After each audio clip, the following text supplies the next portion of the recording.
सभी श्रोताओं का विज्ञान की दुनिया में हार्दिक स्वागत, अभिनंदन। आज का शीर्षक है बैटल ऑफ गलवान और चीन की चोटिल भावनाएं जब फिल्म से ज़्यादा डर कहानी से लगने लगे। बढ़ते हैं वीडियो की तरफ।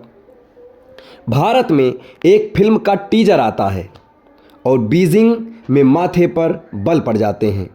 नाम है बैटल ऑफ गलवान और प्रतिक्रिया आई है चीन की सरकारी सोच की फैक्ट्री ग्लोबल टाइम्स से।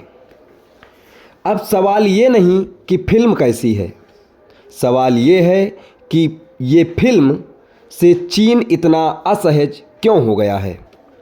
जब सिनेमा सीमा विवाद बन जाए, चीन का कहना है कि यह फिल्म तथ्यों को तोड़ मरोड़ कर दिखाती है, एक तरफा नैरेटिव पेश करती है और इतिहास को बिगाड़ने की पूरी कोशिश करती है।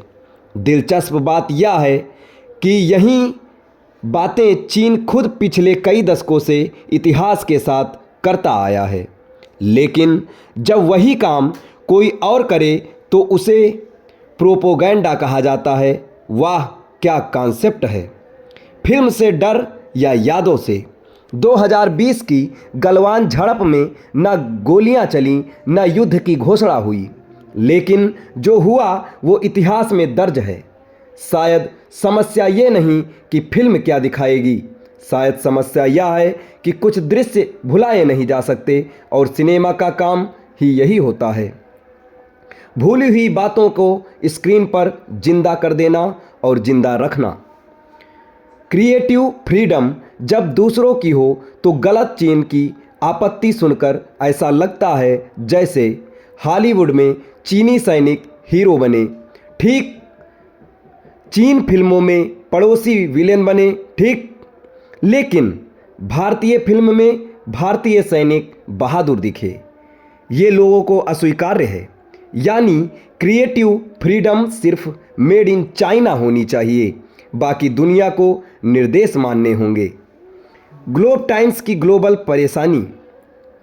ग्लोबल टाइम्स ने चेतावनी दी है कि फिल्मों से इतिहास नहीं बदला जा सकता।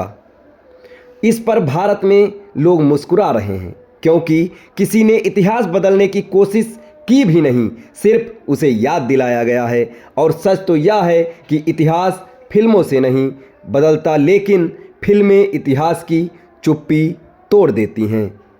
भारत का जवाब है न तलवार न भाषण। भारत सरकार की प्रतिक्रिया बड़ी साधारण थी। ये एक फिल्म है, फिल्मकारों को रचनात्मक स्वतंत्रता है, कोई धमकी नहीं, कोई बयानबाजी नहीं। शायद यही बात सबसे ज़्यादा चीन को चुभी है।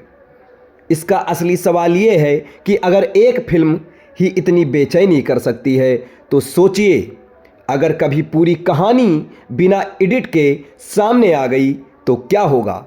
शायद इसी का चीन को डर है। इन सब का निष्कर्ष ये निकलता है कि बैटल ऑफ गलवान अभी रिलीज भी नहीं हुई, लेकिन उसने पहले ही साबित कर दिया कि सिनेमा सिर्फ मनोरंजन नहीं और सच सिर्फ कागजों में बंद नहीं रहता।